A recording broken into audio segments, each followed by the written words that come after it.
Chapter 3. Another man's vision. The test had been successful. Luca allowed himself a shallow breath, the first since he had initiated the hack. For minutes that felt like hours, he had watched the system's data streams, waiting for even the faintest sign of detection. None came. The silence was deafening, but in it lay confirmation. His scripts had worked. A heavy weight lifted from his chest. After years of meticulous preparation, endless nights of coding, and thousands of simulations, he had finally taken the plunge. For the first time, he had tampered with the new internet's most critical infrastructure. He had played with fire, and so far had avoided getting burned. The stakes couldn't have been higher. Luca knew the risk of exposure, but there had been no other way to move forward. He had to test the system under real-world conditions. And as the minutes stretched into an hour, confidence began to replace the suffocating dread in his chest. His hack had worked flawlessly. Hours would pass before the system would finally recognize the dead body of Allison. The world around her saw no corpse, no blood, no sign of violence. Only a lush field of vibrant red roses spreading across her front lawn, masking the horror beneath. Pedestrians strolled past without a second glance, immersed in their custom realities, their AR filters painting the scene in serene, picturesque beauty. Even the garbage man, who also doubled as the neighborhood landscaper, failed to notice anything unusual. Only when the system eventually processed his routine lawn care data would it detect something amiss.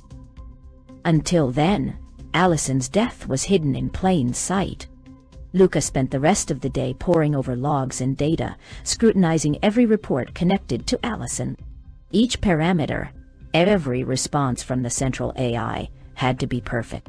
His scripts had performed as intended, masking her vital signs and rerouting them into a plausible narrative. The system registered Allison as bedridden, with a common flu, just sick enough to avoid suspicion but not so ill as to require external intervention. The central AI, relying on automated protocols, notified her employer that she was unable to work. No alarms, no questions. The real triumph, however, lay in the script that had allowed him to mask the danger alert. It was the cornerstone of his operation, an exploit he had discovered deep within the system's code. The exploit allowed him to intercept warning signals and reroute them through his own script, transforming critical alerts into benign, everyday occurrences. The danger situation at Allison's house had been rendered into something so mundane that even the system, with its near-omniscient reach, had dismissed it without hesitation. The filtering worked seamlessly. Instead of registering a life-threatening event, the system interpreted the scene according to Allison's personal, my reality preferences. To her account, the world was as it should be, calm, orderly, and beautiful. For Luca, it was a grim validation of his years of work. The system, built to monitor and control billions, could be deceived, and he was the one who had done it. But as the hours passed and the data confirmed his success, a new weight began to settle on his shoulders. The test had been a necessary risk, but it was only the beginning. He knew the system better than anyone, and he knew its reach. There would be no room for mistakes. This was only the first step. Luca sat hunched over his desk, his eyes locked onto the faint green text glowing against the black background of his outdated computer screen. The tiny apartment he called home, nestled in the poorest part of the city, was damp and suffocatingly small. Thousands of miles away, in a world far removed from his own, Allison's life had ended, and Luca's work had just begun. The computer before him was a relic, a cheap, discontinued model that belonged to a bygone era. Yet it was his most prized possession. It was among the last devices capable of bridging both the new internet and the remnants of the old internet. A distinction that gave Luca an edge in a world where most had moved entirely to the corporate-controlled system. The machine was stripped of anything unnecessary. It lacked even a visual operating system. Everything was text-based.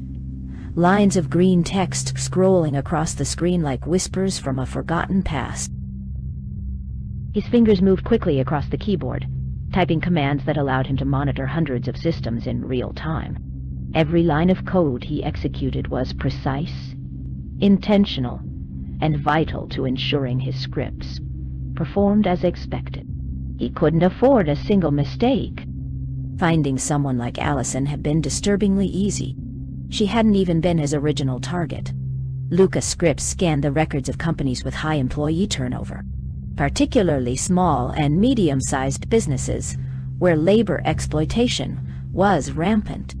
His algorithms zeroed in on patterns: employees working unpaid overtime, supervisors demanding endless sacrifices to meet impossible deadlines, and the inevitable breaking points when the pressure became unbearable.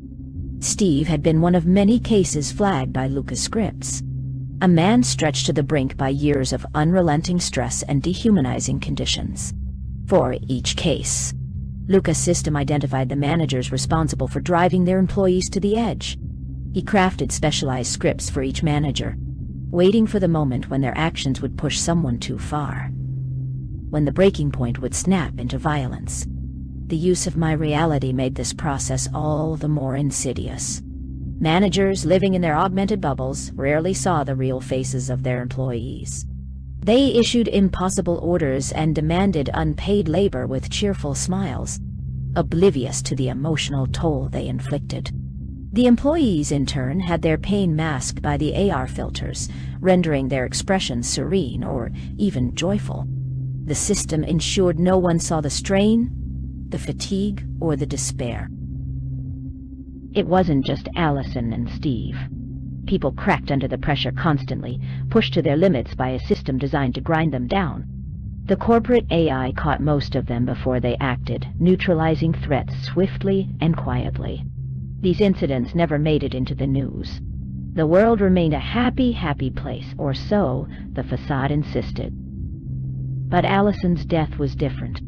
Lucas Scripps had disrupted the perfect machine. For once, the system hadn't intervened.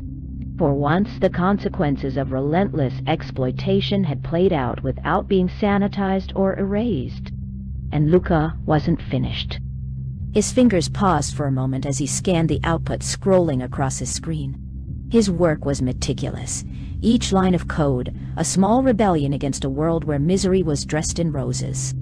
He wasn't just hacking the system. He was forcing it to see itself. When the textual output informed Luca that the system had detected Allison's body, he knew it was time to cover his tracks. Methodically, he erased all traces of his scripts from the system.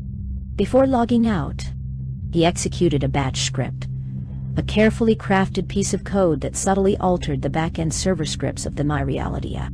It was a minor adjustment, just enough to redirect any investigation into the incident. The change would ensure that the complacent system administrators, lulled into apathy by years of unchecked control, would dismiss the anomaly as a minor system glitch.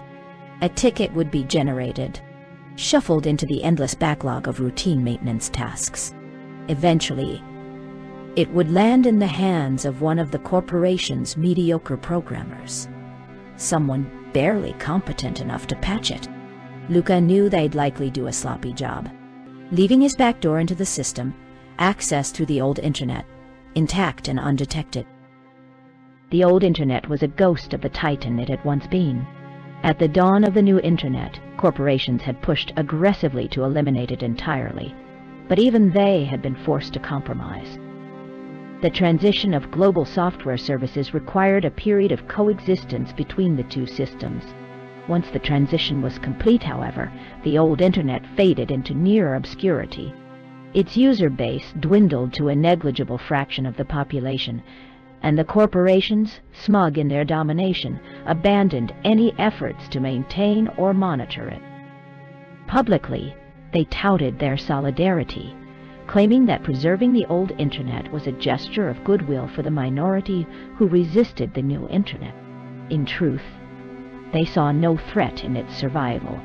The general population's technical knowledge had been so thoroughly eroded over the years that the corporations believed no one was capable of exploiting the relic. To them, the old internet was an ancient forest, dark, twisted, and impenetrable, where no one could navigate far enough to find anything of value. Its reduced bandwidth was another barrier. At best, it offered only a trickle of data, mere kilobytes per second, ensuring that even the most determined user faced a frustrating, painstaking journey. Yet corporations found one use for the decrepit system, a testing ground for experimental applications. Early betas of extreme software features were deployed there, products so unregulated and addictive that users sometimes lost their minds, or even their lives. Starvation deaths from obsessive engagement with these early applications weren't unheard of, though such stories were quickly buried under corporate PR campaigns. Despite its obscurity, Luca understood something that the corporations never could. Even in such degraded conditions, a single byte could carry enough information to change the world.